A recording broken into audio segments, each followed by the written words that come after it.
हमारे मुंह के वचन और हमारे हृदय का ध्यान तेरे सम्मुख ग्रहण योग्य हो। हे यहोवा परमेश्वर, हमारी चट्टान और हमारे उद्धार करने वाले, तुझसे प्रार्थना है कि तू हम सबों के मनों को खोल दे, कि इस शाम जो भी वचन आप हमारे हृदयों में बोना चाहते हैं वो हमारे हृदयों में जमे और हम उसका इस्तेमाल तेरी महिमा के लिए, तेरी बड़ाई के लिए करें। हमारे ध्यान को केंद्रित कर और हमारे कानों को इस दुनिया की तरफ से बंद कर दे, ताकि हम तेरी आवाज को सुन सके।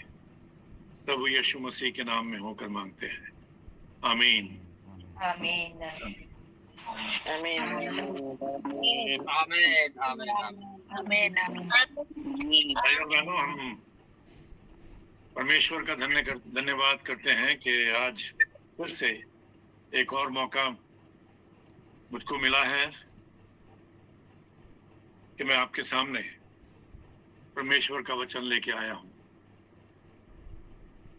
धन्यवाद करते हैं हर घर प्रार्थना घर के संचालक पास्टर मत्यास का कि वो अवसर मुझे देते रहते हैं और मेरी प्रार्थना उनकी मिनिस्ट्री के लिए और आप सब लोगों के लिए बराबर रहती है कि हम दिन दुगनी और रात चौगनी तरक्की करते जाए, ताकि हम सबों के जीवन से, हमारे चाल चलन से प्रभु यीशु मसीह की महिमा प्रकट हो।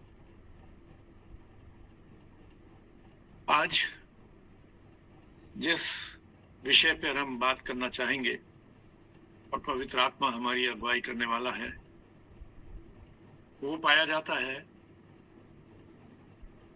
न्यायियों की पुस्तक, उसका 6वां अध्याय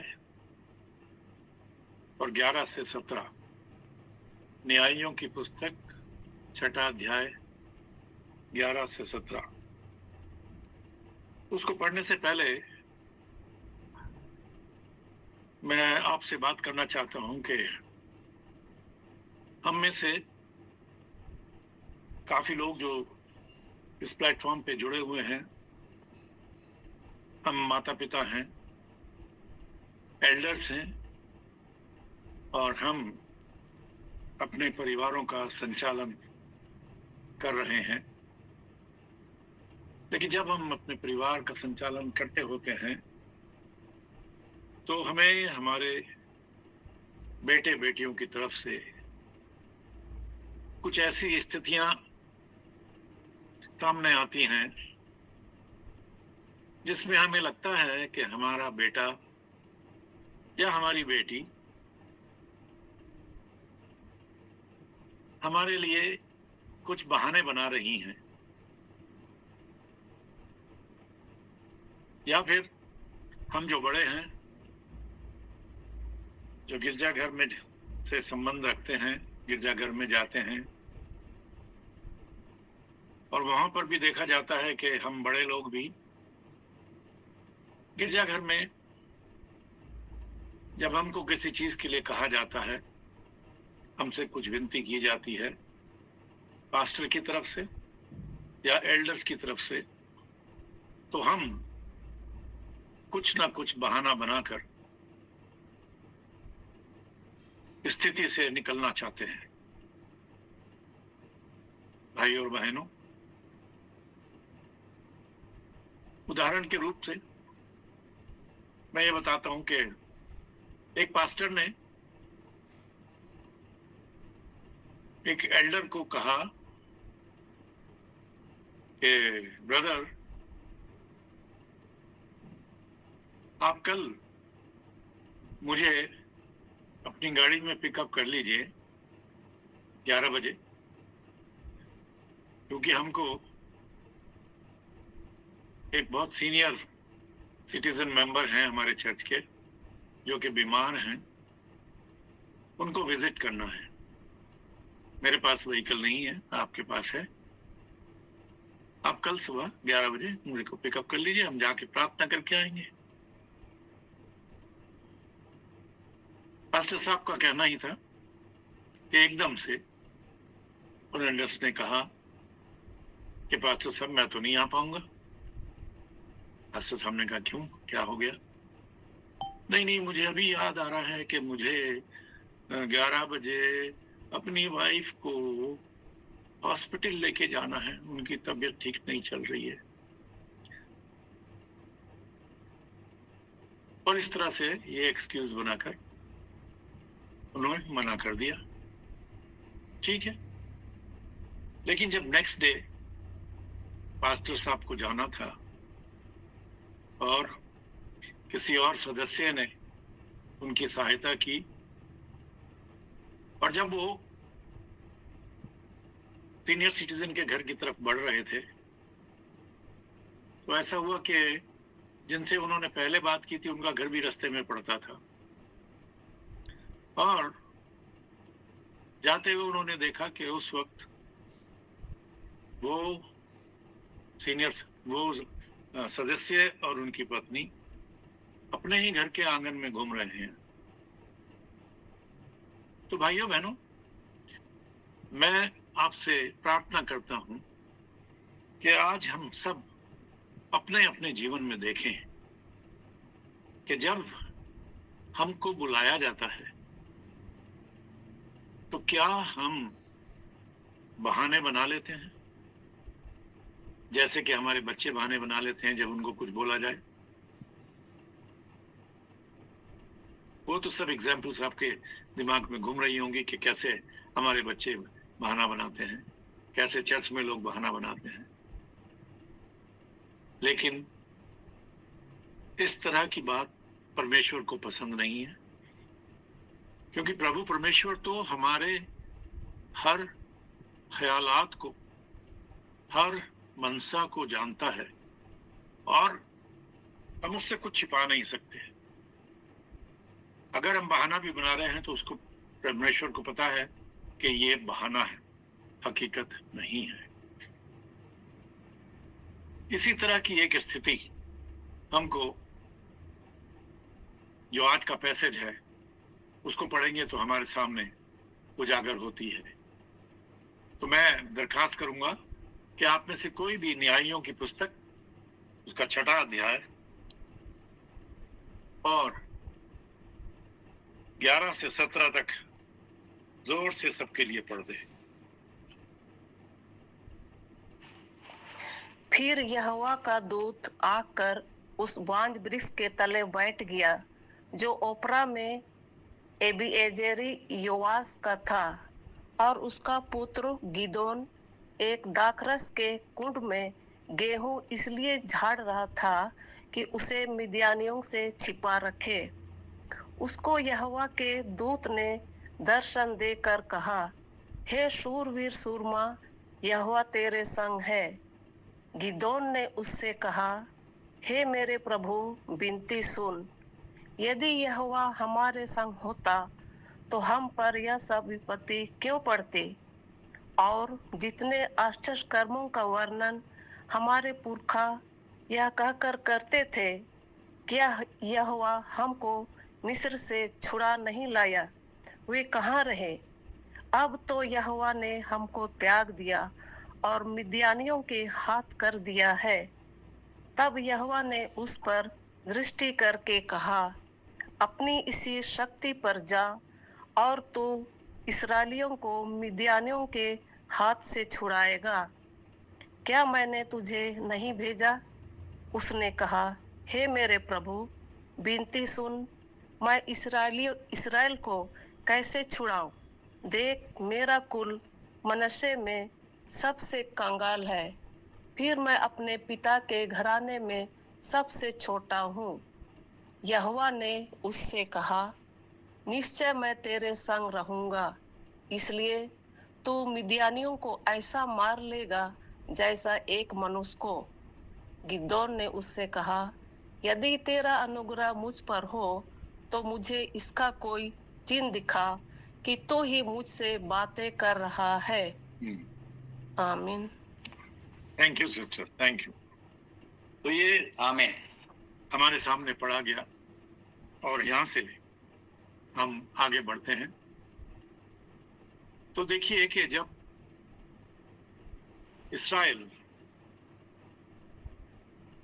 इसकी पहली आयत में पता क्या लिखा है, देखिए, तब इस्राएलियों ने यहोवा की दृष्टि में बुरा किया, इसीलिए यहोवा ने उन्हें मिद्यानियों के वश में 7 वर्ष कर रखा।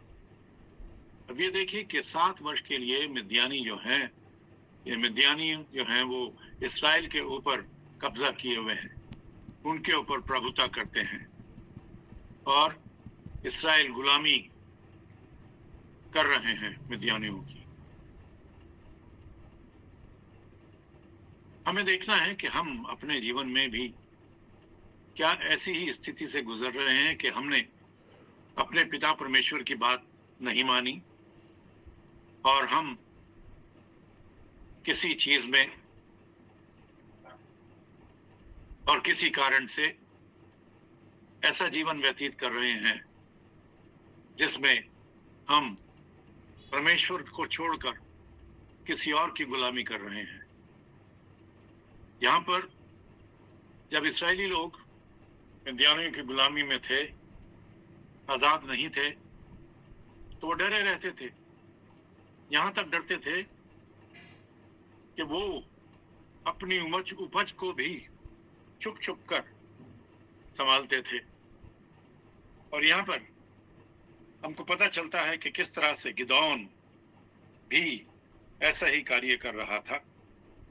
और यहाँ पर लिखा है कि गिदोन एक दाखरस के कुंड में गेहूं इसलिए झाड़ रहा था कि उसे मिद्यानियों से छिपा रखे, मतलब वो डरते थे और छिपा छिपा कर अपनी उपज को संभालते थे। लेकिन ये देखिए कि जब परमेश्वर ने एक उपाय किया कि मुझे इस्राएलियों को इस गुलामी से रिहा करना है, तो उन्होंने, परमेश्वर पिता ने गिदोन पर दृष्टि की और गिदोन को चुन लिया। और परमेश्वर ने अपना स्वर्गदूत भेजा गिदोन के पास और वो स्वर्गदूत गिदोन को दिखाई दिया और कहा उस स्वर्गदूत ने, हे पराक्रमी पुरुष, प्रभु तेरे साथ है। कितना अच्छे शब्द, कितने अच्छे शब्द परमेश्वर के दूत ने गिदोन को सुनाए और कहा। भाई और बहनों, कई दफा हमारे जीवन में भी ऐसी स्थिति आती है कि जब हमारे संकट, हमारा सामने कोई संकट है या संकटप्रद कोई स्थिति है और हम प्रभु परमेश्वर की ओर देखते हैं, तो हमको बड़ी सांत्वना मिलती है और हमारे पास ऐसे शब्द आते हैं कि प्रभु तेरे साथ है। लेकिन इस छोटी सी आवाज जो हमारे हृदय में आती है, जो हमारे मस्तिष्क में आती है, घूमती है, हम उसको इग्नोर कर देते हैं ये सोच के कि ऐसा तो हो ही नहीं सकता, ऐसा तो हो ही नहीं सकता, परमेश्वर मेरे से बात क्यों करेगा। और जब मैं इस पैसेज को पढ़ रहा था और 12वीं आयत को पढ़ रहा था, तो मेरे जहन में, मेरे दिमाग में भी यही बात आई कि गिदोन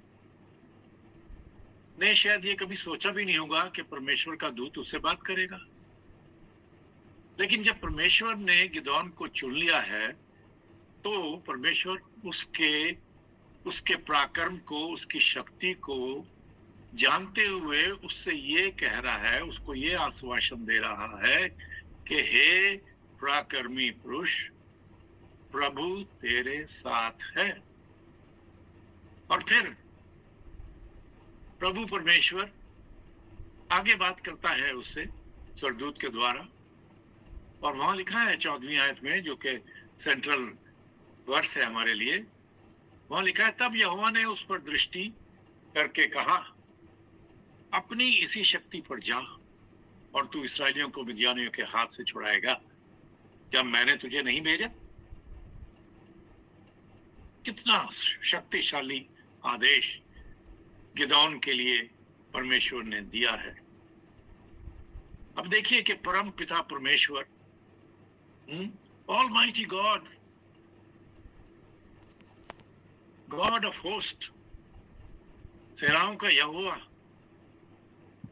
जब ये बात गिदौन को बोल रहा है तो गिदौन को क्या एकदम से स्वीकार नहीं कर लेना चाहिए था? विश्वास नहीं कर लेना चाहिए था कि जो परमेश्वर मेरे को ये बातें कह रहा है वो पराक्रमी है, और अगर वो मेरे को कहीं भेज रहा है तो मैं इसको एकदम से स्वीकार कर लूं? पिता परमेश्वर ने उससे कहा, अपनी इसी शक्ति पर जा और तू इसराइलियों को मिद्यानियों के हाथ से छुड़ाएगा। क्या मैंने तुझे नहीं भेजा? भाई और बहनों, जब परमेश्वर हमको चुनकर किसी कार्य के लिए भेजता है और हमारे हृदय में ये बात हमको महसूस करने के लिए शक्ति देता है कि ये परमेश्वर ही है जो कि मेरा मार्गदर्शन कर रहा है, मुझे बुला रहा है, मुझे बता रहा है कि मुझे किसी कार्य के लिए जाना है, तो क्या हमें उसके ऊपर विश्वास नहीं कर लेना चाहिए? लेकिन ये सब स्थिति हमारे सामने है और गिदौन को ये सब कुछ भी पता है कि परमेश्वर पिता ने इसराइलियों को किस तरह से मिस्र की गुलामी से छुड़ाया था, और वो इस बात का अंगीकार भी करता है। लेकिन फिर भी वो विश्वास नहीं कर रहा है। खुदा ने कहा, अपनी शक्ति में जाओ। हम सबों को परमेश्वर ने कोई ना कोई दान दिया है, कोई ना कोई शक्ति दी है, कोई ना कोई गिफ्ट दिया है, और परमेश्वर चाहता है कि हम उस शक्ति में जाकर, उस गिफ्ट के तहत जाकर उसकी सेवा करें, उसका प्रचार करें। लेकिन पता नहीं हम क्यों नहीं कर पाते हैं इस बात को। परंतु गिदौन ने ना तो उसके वचन पर और ना अपनी शक्ति पर भरोसा रखा। दोनों ही चीजों को वो भूल रहा है यहां पर। हालांकि वो जानता है कि भूतकाल में, in the past, God has given them freedom from the bondage of his Egyptians। मतलब ये कि परमेश्वर ने इतने बड़े बड़े काम इसराइलियों के लिए किए और उनको छुड़ा कर लाया, और जनरेशन टू जनरेशन वो सब बातें, सब कहानियां गिदौन तक की जनरेशन तक पहुंची। उनको पता था कि परमेश्वर कितना शक्तिशाली है, लेकिन फिर भी विश्वास नहीं किया। भाई और बहनों, हमारी स्थिति क्या है? हम भी तो अपने पास में देखें कि परमेश्वर ने कहां कहां हमारी सहायता की है। हम किन किन मुश्किलात में फंसे हुए थे, किन किन झंझटों में फंस जाते थे। शायद हम बीमार थे, शायद हमारे घर में कोई बीमार था, लेकिन फिर भी परमेश्वर ने हमारी प्रार्थना सुनकर हमको हर संकट से बचाया है। तो उन सब पराक्रमी कामों की तरफ देखते हुए क्यों नहीं हमारा विश्वास बढ़ता है कि जब वर्तमान में परमेश्वर हमको बुलाता है और कुछ काम करने के लिए कहता है, तो क्यों हम उस पर विश्वास नहीं करते हैं और क्यों बहाने बनाते हैं? अब आगे देखते हैं हम कि गिदोन ने किस तरह का बहाना बनाया। 15वीं आयत हमारे सामने है, सब जरा उसको देखें। 15वीं आयत में गिदोन क्या कहते हैं? मुझे क्षमा करें हे प्रभु। देखिए, वो अपनी इनेबिलिटी को एक्सप्रेस कर रहा है कि मेरे से नहीं होगा, मुझे क्षमा कर, मुझे क्षमा करें मेरे प्रभु। गिदोन ने उत्तर दिया, लेकिन मैं इस्राएल को कैसे बचा सकता हूं? मेरा कुल जो है वो तो सबसे कमजोर है और मैं अपने परिवार में सबसे छोटा हूं। ये देखिए कितने बहाने उसने बना लिए। मैं नहीं बचा सकता हूं। मतलब ये कि जो परमेश्वर उसको ये बता रहा है कि तू अपनी शक्ति पर ये कार्य कर सकता है, जो शक्ति मैंने तुझे दी है, वो उस पर भी विश्वास नहीं कर रहा है। फिर वो बहाने बना रहा है कि मेरा कुल जो है वो सबसे छोटा है, सारा इस्राएल मेरी क्यों सुनेगा? जब मैं मिदियानियों के ऊपर हमला बोलूंगा या अटैक करने जाऊंगा ताकि इस्राएलियों को छुड़ाए, तो कौन मेरी सुनेगा? ये सब उसके विचार उसके दिमाग में शैतान ने डाल दिए। और शैतान इसी तरह से हमको भी डिस्करेज करने के लिए बहुत से इस तरह के नेगेटिव थॉट्स जो है हमारे दिमाग में आ जाते हैं और हम जो शक्ति परमेश्वर ने दी है हमें, हम उसको इस्तेमाल नहीं करना चाहते हैं। और ये बहाना गिदोन ने परमेश्वर के सामने रख दिया कि मुझे क्षमा करें प्रभु, मैं इस्राएल को कैसे बचा सकता हूं? मनुष्य में मेरा कुल सबसे कमजोर है और मैं अपने परिवार में सबसे छोटा हूं। भाई और बहनों, हमें कब अपने आप को कमजोर नहीं समझना है। क्यों? क्योंकि हम तो एक सामर्थी परमेश्वर के चेले हैं। प्रभु यीशु मसीह को उस सामर्थी परमेश्वर ने हमारे लिए भेजा है और हम अपने नहीं हैं। हमको तो परमेश्वर के पुत्र प्रभु यीशु मसीह ने अपना खून बहाकर खरीद लिया है। और जब हम खरीदे गए हैं तो हमें हमारे ऊपर कोई इख्तियार नहीं है। हम परमेश्वर के हैं, हम यीशु मसीह के हैं, क्योंकि यीशु मसीह ने अपना रक्त बहाकर हमको खरीद लिया है। We have been bought। और जब हमको खरीद लिया गया है तो हमको जिसने हमें खरीदा है उसकी हर एक बात माननी जरूरी है। भाई और बहनों, इस बात को क्या हम कभी सोचते हैं? कहते तो हैं कि यस, परमेश्वर पिता ने हमको प्रभु यीशु मसीह के रक्त के द्वारा खरीद लिया है, लेकिन खरीदे जाने की इस बात का महत्व हम अपने जीवन में क्या समझते हैं या नहीं समझते हैं? हम पर हमारा कोई इख्तियार नहीं है, क्योंकि हमको प्रभु यीशु ने खरीद लिया है। और जब उसने खरीद लिया है तो हमें हर बात वो करनी है जो प्रभु यीशु मसीह का वचन हमको बताता है। और प्रभु यीशु मसीह के बताए हुए सारे आदेश हमको परमेश्वर के वचन में मिलते हैं।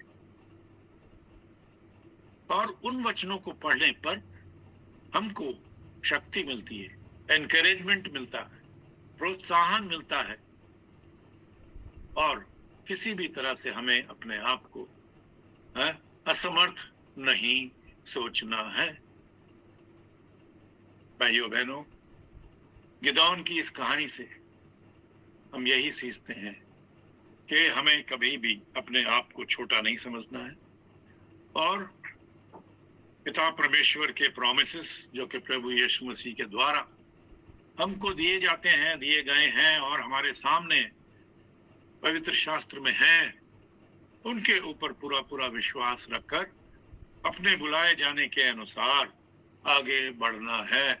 क्योंकि देखिए, गिदोन को भी परमेश्वर ने उसको याद दिलाया क्या मैंने तुझे नहीं भेजा? क्या मैंने तुझे नहीं भेजा? यस, उसने हमें भेजा है। मत्ती रचित सुसमाचार की तरफ हम चलते हैं जरा।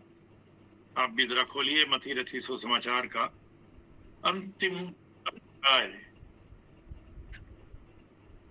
अंतिम अध्याय में जो ग्रेट कमीशन में हमको क्या किया है, देखिए 17वीं आयत से मैं पढ़ता हूं। उन्होंने उसके दर्शन पाकर उसे प्रणाम किया। इसके दर्शन पाकर? यीशु मसीह के। यीशु ने उनके पास आकर कहा, स्वर्ग और पृथ्वी का सारा अधिकार मुझे दिया गया है, इसलिए तुम जाओ, सब जातियों के लोगों को चेला बनाओ और उन्हें पिता और पुत्र और पवित्र आत्मा के नाम से बपतिस्मा दो। ये आदेश प्रभु यीशु मसीह ने हमको दिया है। और जब उसने ये आदेश दिया है, वो ये जानते हुए दिया है कि हाँ, हम शारीरिक रूप से, मनुष्यता के रूप से कमजोर हैं, लेकिन फिर भी उसने हमको ये आदेश इसलिए दिया है क्योंकि उसने पहले हमको बता दिया है कि पवित्र शास्त्र में पवित्र आत्मा जो सहायक के रूप में हमारे साथ रहता है, वो हमें हर कार्य करने के लिए सामर्थी बनाता है। इसी तरह से जैसे कि गिदोन को परमेश्वर के वचन ने सामर्थी बनाया, हमें भी सामर्थी बनाता है और हमको इन बातों पर विश्वास कर कर आगे बढ़ना है। भाई और बहनों, पवित्र शास्त्र के अंदर बहुत से ऐसे एग्जाम्पल्स हैं, बहुत सी ऐसी उदाहरण हमारे सामने हैं जो कि हमको बताती हैं कि किस तरह से हम बहाने बनाने में बहुत ज्यादा उस्तादी दिखाते हैं और बहाने बनाकर हम प्रभु यीशु मसीह के आदेश से निकलकर एस्केप कर भागना जाते हैं।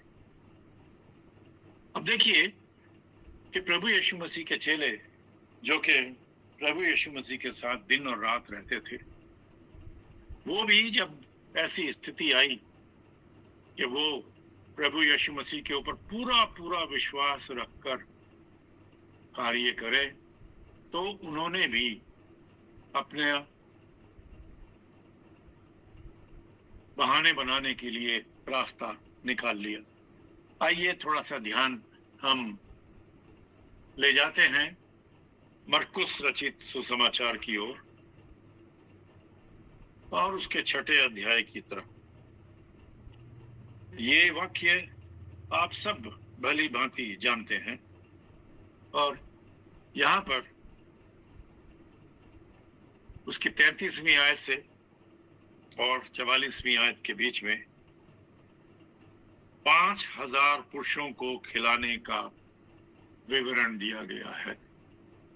और यहाँ पर जो प्रभु यीशु मसीह के बीच में और उनके चेलों के बीच में वार्तालाप हो रही है, वो बहुत ही इंटरेस्टिंग है।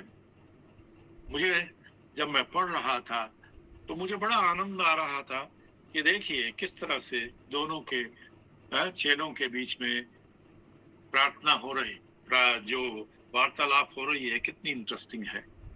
और मैं आपके सामने भी ये रखना चाहूंगा क्योंकि देखिए यहाँ पर लिखा है कि बहुत दिन ढल गया था तो उसके चेले 35वीं आयत में 6ठा अध्याय मरकुस 6 और उसके 35वें अध्याय से मैं पढ़ रहा हूँ। जब दिन बहुत ढल गया तो उसके चेले उसके पास आकर कहने लगे, यह सुनसान जगह है। जैसे कि प्रभु यीशु मसीह को तो पता नहीं कि वो कौन सी जगह है, लेकिन चेले बिल्कुल मनुष्यता के रूप में वो बातें कह रहे हैं कि ये सुनसान जगह है और दिन बहुत ढल गया है। वो ये भूल रहे हैं कि वो किसके साथ हैं। वो प्रभु यीशु मसीह के साथ हैं, परमेश्वर के पुत्र प्रभु यीशु मसीह के साथ हैं, जो कि क्रिएटर था, क्रिएटर है, उस वक्त भी क्रिएटर था, है, उसके द्वारा ये संसार बना। तो क्या उसको सब कुछ पता नहीं था? उस प्रभु यीशु मसीह को सब कुछ पता था, और चेले जो हैं उसको इस तरह से बता रहे हैं कि जैसे उसको कुछ भी पता नहीं है, हैं? और वो ये कह रहे हैं कि ये सुनसान जगह है और दिन बहुत ढल गया है। उन्हें विदा कर, किनको विदा कर? जो भीड़ यीशु मसीह के पीछे चलती रहती थी, वो भीड़ जो कि उसके वचन को सुनने के लिए उसके पीछे पीछे चलती थी, मौजे देखने के लिए उसके पीछे चलती थी। सांझ हो गई है और उन्हें विदा कर कि चारों ओर के गांवों और बस्तियों में जाकर अपने लिए कुछ खाने को मोल लें। देखिए, उनको भीड़ के लिए चिंता तो थी कि शाम हो गई है और ये लोग क्या करेंगे, शाम हो गई है तो अब कैसा खाना खाएंगे, हाँ? लेकिन ये भूल रहे हैं कि वो किसके चेले हैं और वो किसके साथ हैं। वो प्रभु यीशु मसीह के साथ हैं। जब वो प्रभु यीशु मसीह के साथ हैं तो उन्हें किसी चीज की चिंता करने की क्या जरूरत थी। लेकिन फिर भी वो दुनियावी बातों के हिसाब से चिंता कर कर परेशान हो रहे हैं। परेशान हो रहे हैं क्यों? क्योंकि शायद वो भूल गए हैं कि प्रभु यीशु मसीह के द्वारा उन्होंने बहुत से आश्चर्यक्रम देखे हैं। ऐसे आश्चर्यक्रम जो कि वो सोच भी नहीं सकते थे, ऐसे ऐसे आश्चर्यक्रम देखे हैं। तो फिर वो क्यों चिंता कर रहे हैं? भाई और बहनों, हमारे जीवन में भी हमें ऐसी स्थितियां प्राप्त होती हैं, ऐसे ही मंजर से गुजरना पड़ता है जब हम भूल जाते हैं कि प्रभु यीशु मसीह ने हमारे पास्ट में हमारी कितनी मदद की है, हमारे जीवन में मिरेकल्स किए हैं। लेकिन एक और कठिनाई जब हमारे सामने आती है तो हम विचलित होने लगते हैं, हम घबराने लगते हैं। और यहाँ देखिए कि प्रभु यीशु मसीह कितनी शांत, कितने शांत स्वभाव में अपने चेलों से बातें करते हैं। प्रभु यीशु ने उत्तर दिया, देखिए कितना सुंदर उत्तर। उसने उत्तर दिया, तुम ही उन्हें खाने को दो। कितनी सरल बात उसने कह दी। लेकिन चेलों के लिए ये तो बहुत मुश्किल था, है? कितना मुश्किल है। और देखिए उनका जवाब क्या है। उन्होंने उससे कहा, क्या हम 100 दिनार की रोटियां मोल लें और उन्हें खिलाएं? वो प्रभु यीशु मसीह की प्रभुता और उसकी शक्ति को भूल गए कि प्रभु यीशु मसीह ने उनके लिए क्या क्या किया, दूसरों के लिए क्या क्या किया और क्या क्या करने में वो प्रभु यीशु मसीह सामर्थी है। प्रभु यीशु मसीह हमको भी आज यही बोल रहा है, तुम ही उन्हें खाने को दो। वो हम में से हर एक को ये बोल रहा है कि जो हमारे आसपास वचन के भूखे और प्यासे लोग हैं, जो प्रभु यीशु मसीह को, परमेश्वर को ढूंढ रहे हैं, वो हमको ये कह रहा है कि भाई आप उनको खाने को दो, वचन खाने को दो, वचन पीने को दो। तो क्या हम इस बात पर क्यों नहीं विश्वास कर रहे हैं कि जब वो बोल रहा है तो हाँ, हमको वो सामर्थ्य भी देगा कि हम दूसरों तक प्रभु यीशु मसीह का वचन पहुंचाएं और या दूसरों की बीमारियों को चंगा करें, दूसरों के दुखों में उनका साथी हों, उनकी सहायता करें। वो हमको ये आदेश दे रहा है कि तुम ही उनकी सहायता करो, तुम उन्हें खाने को दो, तुम ही उनके संकट में उनका सहारा बनो। क्या हम बनते हैं? या बहाना बनाकर निकलना चाहते हैं कि नहीं प्रभु मेरे से नहीं हो सकता ना? या जिस तरह के यहाँ चेले बोल रहे हैं कि कैसे होगा ये, क्या हम 100 दिनार की रोटियां मोल लें और उन्हें फिर देखिए प्रभु यीशु मसीह का आगे प्रभु यीशु मसीह उनसे क्या कहता है। उसने उनसे कहा, जाकर देखो तुम्हारे पास कितनी रोटियां हैं। मतलब ये कि प्रभु यीशु मसीह उनसे कहने लगा कि भाई तुम्हारे पास जो कुछ भी है वो तो लाओ मेरे पास। क्या है तुम्हारे पास? Bring it before me. कुछ ही देर पहले मैंने ये बोला है कि परमेश्वर पिता ने हम सबों को कुछ कुछ तोड़े दिए हुए हैं, और वो तोड़े हमारे लिए काफी हैं कि हम उसकी महिमा प्रकट करते रहें। लेकिन मुश्किल इस बात की है कि हम भूल जाते हैं, भूल जाते हैं। यहाँ पर प्रभु यीशु मसीह चेलों को बोल रहा है कि भाई तुम घबराते क्यों हो, मैं तुम्हारे साथ हूं। लेकिन जो कुछ तुम्हारे पास है वो मेरे सामने तो ले आओ, मेरे पास तो लाओ। खुदा परमेश्वर हमको जो तोड़े देता है वो चाहता है कि हम उसको उसकी महिमा के लिए इस्तेमाल करें। और अगर कभी हमको संदेह होने लगता है तो हमको वो सब कुछ जो परमेश्वर ने हमें दिया है वो उसके सामने तो रख दें, और फिर उससे प्रार्थना करें, हे पिता परमेश्वर मेरे पास तो ये है, अब तू मुझे सशक्त कर, तू मुझे पवित्र आत्मा की अगुवाई दे, पवित्र आत्मा की शक्ति दे कि मैं तेरे बताए हुए कार्य को पूरा कर सकूं। और भाई और बहन, हम देख रहे हैं कि यहाँ पर चेले जो थे उन्होंने पूरा प्रयत्न किया, बहाने बनाए, they made excuses so that they can run away from their responsibility।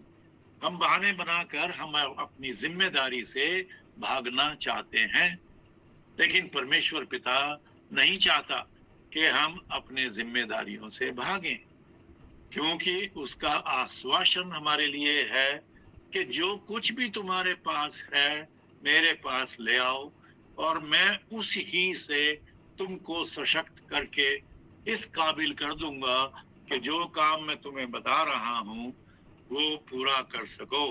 यहाँ पर उसने चेलों को जो काम बताया था वो ये था कि तुम ही इन्हें खाने को दो, तुम ही उन्हें खाने को दो। और ये कार्य प्रभु यीशु मसीह उनके लिए कर रहे थे, और उनको ये दिखाना चाहते थे कि जो कुछ भी तुम्हारे पास है जब तुम मेरे पास ले आओगे तो उसी के द्वारा मैं तुम्हें इस संकट से निकाल दूंगा। और फिर इसके बाद जो कुछ हुआ वो हम भली भांति जानते हैं कि किस तरह से परमेश्वर पिता ने 5000 मनुष्यों को खिलाया, और इतना कि उसके बाद भी बच गया।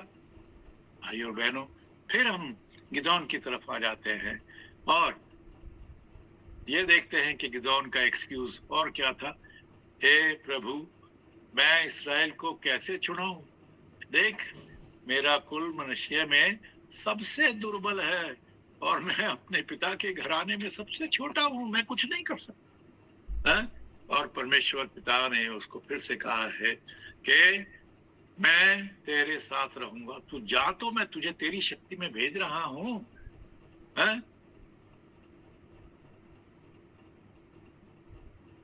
देखिए, और 7वीं आयत में देखो कि गिदोन को इतना आश्वासन देने के बाद भी वो एक्सक्यूज के ऊपर एक्सक्यूज, बहाने के ऊपर बहाना बनाता रहा। 7वीं आयत में देखिए एक और बहाना खड़ा करा उसने, और क्या कहता है कि यदि अब मुझे तुम्हारी दृष्टि में अनुग्रह मिल गया है तो मुझे एक संकेत दो कि सचमुच तुम ही मुझसे बात कर रहे हो। भाइयों बहनों, इस तरह के संदेह हमारे जीवन में नहीं आने चाहिए। जब पवित्र शास्त्र हमको बहुत सी ऐसी बातें बताता है जिनके ऊपर हमें विश्वास करना अनिवार्य है, तो इस तरह के संदेह हमारे जीवन में आने ही नहीं चाहिए। अब आगे बढ़ते हैं कि और किस तरह के एक्सक्यूज हम अपने जीवन में बना लेते हैं। हम एक्सक्यूज इस तरह के बनाते हैं कि अगर हम किसी चीज में दोषी होने वाले हैं तो वो हम दोष दूसरों के ऊपर डाल देते हैं। गलत काम हम करते हैं लेकिन बहाने हम बनाने लग जाते हैं। भाइयों और बहनों, जब परमेश्वर पिता ने आदम और हवा को गार्डन ऑफ ईडन में रखा था तो बहुत सुंदर गार्डन के अंदर पुरुष और स्त्री दोनों को रखा और उनको आदेश भी दिया था। और वो आदेश हमको मिलता है उत्पत्ति की पुस्तक 2 अध्याय 16वीं और 17वीं आयत में। और वो आदेश बिल्कुल साफ और क्लियर उन दोनों के लिए दिया गया था। और प्रभु परमेश्वर ने मनुष्य को आज्ञा दी, क्या आज्ञा दी? कि तू वाटिका के किसी भी वृक्ष का फल खाने के लिए स्वतंत्र है, परंतु भलाई के ज्ञान के वृक्ष का फल तुम ना खाना। आदेश बड़ा सिंपल है। जब परमेश्वर ने आदम और हवा को उस गार्डन में, सुंदर गार्डन में रखा, तो वहां पर उनके पास कोई भी दुख संकट नहीं था, कोई असुविधा उनके लिए नहीं थी। प्रतिदिन परमेश्वर उनके पास आता था, उनके साथ बातचीत करता था, वाटिका में मिलता था, जुलता था। किसी तरह का भी कोई संकट उनके पास नहीं था। लेकिन फिर भी देखिए कि शैतान मनुष्य जाति को शुरू से ही टेम्पटेशंस में डालता रहा और उसने देखा कि किस तरह से मनुष्य जाति को पतन करना है। और देखिए क्या लिखा है। तब क्या करता है, आपको सबको पता है कि किस तरह से सांप के वेश में शैतान ने हव्वा को वर्गला दिया और उसको ये दिखाया कि ये फल देखने में कितना सुंदर है, खाने में कितना अच्छा होगा। और उसको विवश कर दिया कि वो उस फल को तोड़े और खाए। लेकिन जब परमेश्वर, पिता परमेश्वर आया और ये दोनों छुपे हुए थे, तब उसने पुकारा और आदम ने देखिए क्या बहाना बनाया। आदेश दोनों के लिए एक बराबर था और वो आदेश था कि तू भलाई के ज्ञान के वृक्ष का फल ना खाना। लेकिन जब परमेश्वर ने क्वेश्चन किया, पूछा, तब पुरुष ने कहा, जिस स्त्री को तूने मेरे साथ रहने को दिया है उसी ने उस वृक्ष का फल मुझे दिया और मैंने खाया। भाई और बहनों, आज्ञा का उल्लंघन किया। जब स्त्री उसको दे रही थी तब उसने उस आज्ञा को याद नहीं किया, लेकिन ये एक्सक्यूज था और इस बहाने के अंतर्गत उसने भी परमेश्वर पिता की आज्ञा का उल्लंघन किया। आगे बढ़ते हैं।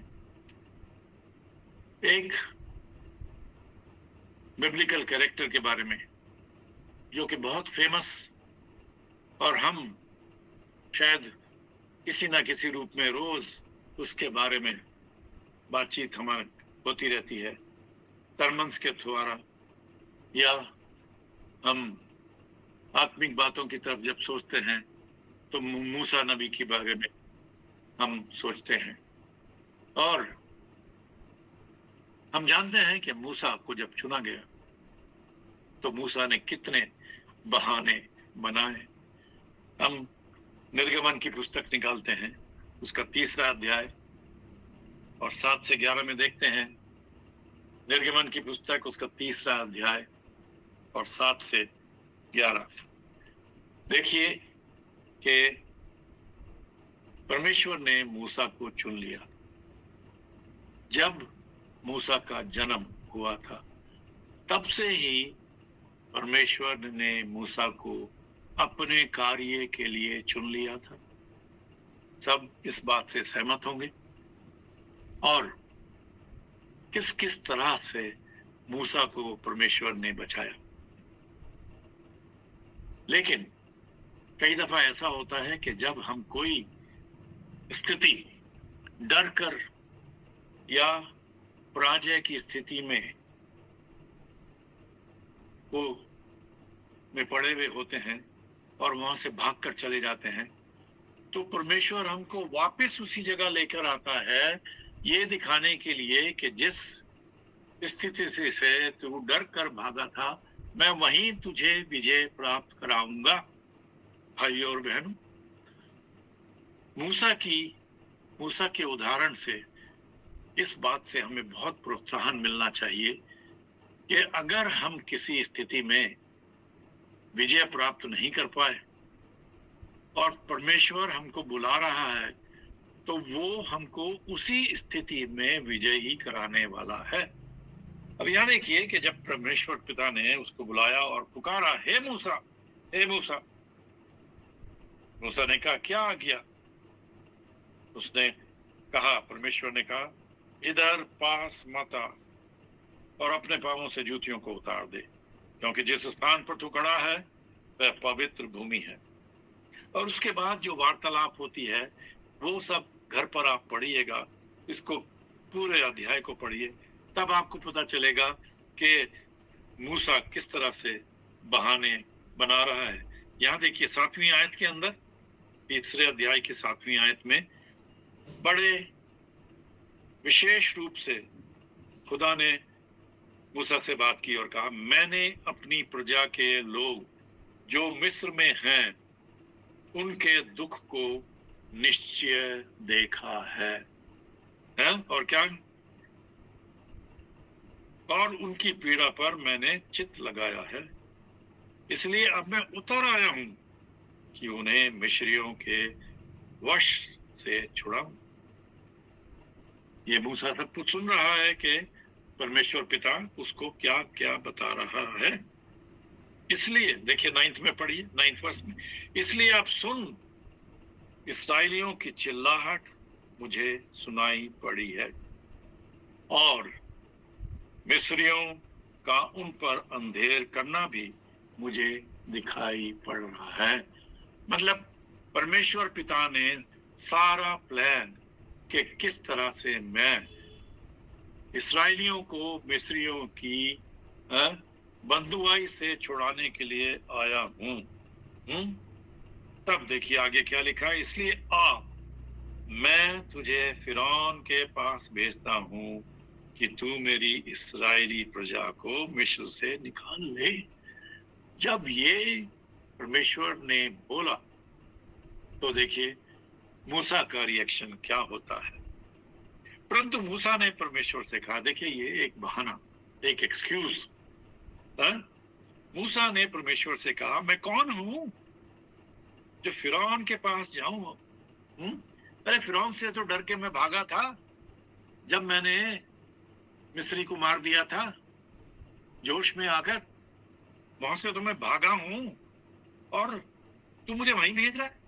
मैं कौन हूं जो फिरौन के पास जाऊं और इस्राएलियों को मिस्र से निकाल कर ले आऊं? देखिए उसी जगह परमेश्वर उसको भेजना चाहता है। क्यों? क्योंकि परमेश्वर का चुना हुआ था। मूसा परमेश्वर का चुना हुआ आदमी था, मनुष्य था, और वो मूसा को अकेले नहीं छोड़ता। इसलिए उसने कहा कि मैं तुझे फिरौन के पास भेजता हूं, जैसा कि गिदोन को बोला मैं तुझे भेजता हूं, क्या मैंने तुझे नहीं भेजा? और यहाँ पर भी देखिए बिल्कुल वही बातें बोल रहा है कि मैं तुझे फिरौन के पास भेजता हूं। अरे जब खुदा परमपिता परमेश्वर हमें किसी कार्य के लिए भेज रहा है तो हम क्यों संदेह करें, क्यों डरें? पता नहीं क्यों हम डरते हैं। शैतान हमारे मनों में डर पैदा करता है, संदेह पैदा करता है, जबकि परमेश्वर पिता ने पवित्र शास्त्र में 365 दफा ये बोला फियर नॉट, फियर नॉट। मतलब हर दिन के लिए एक दफा ये है फियर नॉट। हमको डरने की जरूरत नहीं है, लेकिन फिर भी हम डरते हैं।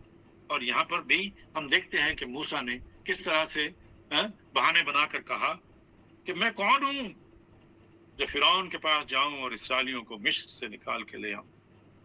निश्चय मैं परमेश्वर फिर उसको आश्वासन दे रहा। देखिए कितनी अच्छी बात। निश्चय मैं तेरे संग रहूंगा, और इस बात का कि तेरा भेजने वाला मैं हूं तेरे लिए यह चिन्ह होगा कि जब तू उन लोगों को मिस्र से निकाल चुके तब तुम इसी पहाड़ पर परमेश्वर की उपासना करोगे। ये चिन्ह भी दे दिया। लेकिन बात यहीं पर नहीं खत्म हो गई। मूसा के साथ परमेश्वर का वार्तालाप अभी चलता रहता है।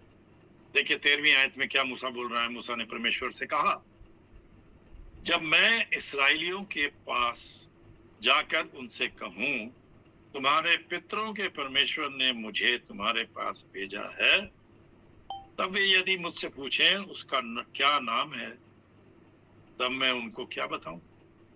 देखिए ये एक बहाना ढूंढ रहा है। हम भी इस तरह से कई बहाने ढूंढते रहते हैं। लेकिन परमेश्वर के पास हमारे हर बहानों का सलूशन है। जिस तरह के यहाँ पर हम देखते हैं कि मूसा ने कितने बहाने बनाए, लेकिन परमेश्वर ने उसको नहीं छोड़ा। और परमेश्वर उनसे क्या कह रहा है? परमेश्वर ने मूसा से कहा, मैं जो हूं सो हूं, I am what I am, ये मेरा नाम। फिर उसने कहा, तू इस्राएलियों से यह कहना कि जिसका नाम मैं हूं उसी ने मुझे तुम्हारे पास भेजा है। अब देखिए मूसा के डाउट का, क्वेश्चन का जवाब परमेश्वर पिता ने दे दिया, लेकिन फिर भी वो संतुष्ट नहीं है। फिर परमेश्वर ने मूसा से यह भी कहा, ये देखिए कि तू इस्राएलियों से कहना तुम्हारे पितरों का परमेश्वर अर्थात अब्राहम का परमेश्वर, इसहाक का परमेश्वर और याकूब का परमेश्वर यहोवा, उसी ने मुझको तुम्हारे पास भेजा है। देख सदा तक मेरा नाम यही रहेगा। मेरा नाम क्या रहेगा? मैं हूं जो हूं। और पीढ़ी पीढ़ी से मेरा स्मरण इसी से हुआ करेगा। लेकिन फिर आगे जाकर फिर मूसा और अटकन लगाता है और चिन्ह मांगता है, और परमेश्वर उसको छोड़ता नहीं है। भाई और बहनों, क्या हम देख रहे हैं कि किस तरह से हम अपने जीवन में बहुत ही बहाने बनाकर परमेश्वर के बताए हुए मार्ग या परमेश्वर के बताए हुए कार्य या परमेश्वर की जिम्मेदारियों से बचकर भागना चाहते हैं। लेकिन परमेश्वर नहीं चाहता है कि हम उसकी जिम्मेदारियों से जीवन में भागें। क्यों? क्योंकि उसने हमें सशक्त किया है, उसने हमको सहायक दिया है, ये जानते हुए कि हम कमजोर हैं और हम अपनी शक्ति से कुछ नहीं कर सकते। पवित्र आत्मा की शक्ति हमारे साथ हमेशा अवेलेबल है। भाई और बहनों, समय होता जा रहा है। बंद करने से पहले एक और बात मैं आप लोगों को बताना चाहूंगा कि अगर नामान कोड़ी बहाने बनाता रहता है और एलिशा की बातों को नहीं मानता तो वो हमेशा के लिए कोढ़ी ही रहता।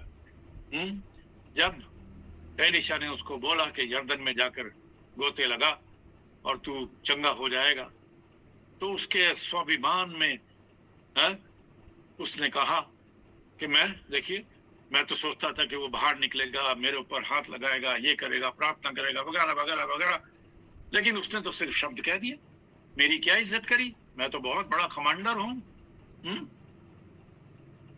और इस तरह से वो कहने लगा कि मैं तो अपनी मेरे देश में भी तो नहरें हैं, मैं उनमें स्नान करके चंगा हो जाता।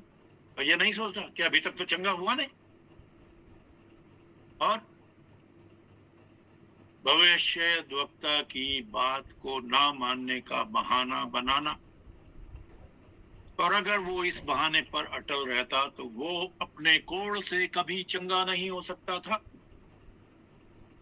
भाई और बहनों, अपने जीवन में देखें हम सब लोग कि क्या हमारे जीवन में कोई ऐसी गंदी आदत है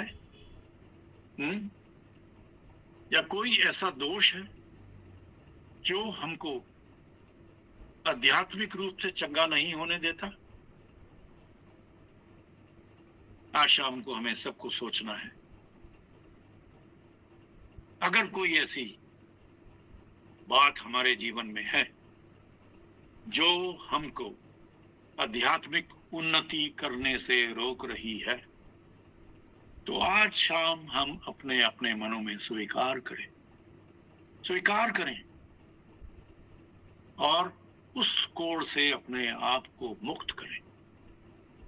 बहाना ना बनाएं।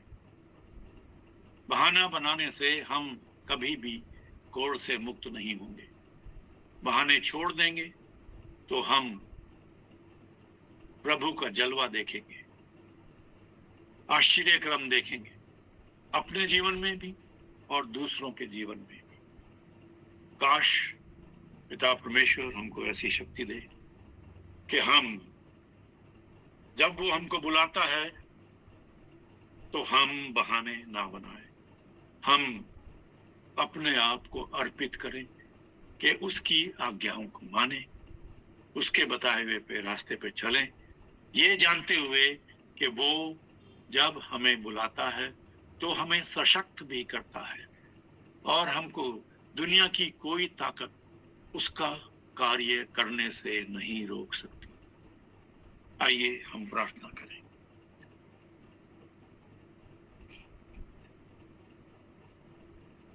पिता परमेश्वर, हम तेरा धन्यवाद करते हैं इस वचन के लिए जो पवित्र शास्त्र के द्वारा, पवित्र आत्मा के द्वारा हम तक पहुंचा है कि हम अपने जीवन में बहाने ना बनाएं। जब भी हमारे हृदय में तेरी आवाज आती है, कुछ करने के लिए हमको बुलाया जाता है, कहा जाता है, तो हम बहाने ना बनाएं और अपने आप को अर्पित करें, क्योंकि जब हम अपने आप को तेरे सामने रख देते हैं तो जो कुछ हमारे पास है उसको तू इस्तेमाल करके हमको विजयी बनाता है, जैसा कि तूने मूसा को बनाया कि जिस देश से वो डर कर भाग गया था वहीं उसको भेजा सशक्त करके, और वहां वो विजयी हुआ और विजयी रूप में उसने परमेश्वर के लोगों को मिस्र से निकाला। पिता परमेश्वर, होने दे कि हम इन सब बातों को याद रखें और तुझ पर पूरा भरोसा रखें, ताकि आने वाले जीवन में हम एक विजयी जीवन व्यतीत कर सके। हमारे गुनाहों को माफ कर, हमारी गलतियों को माफ कर, हमारे अविश्वास को माफ कर और हमको सशक्त करके हम तेरी सेवा के लिए सदैव तैयार रहे। ये हमारी प्रार्थना प्रभु यीशु मसीह के नाम में होकर सुन और ग्रहण कर। आमीन, आमीन, आमीन, आमीन, आमीन।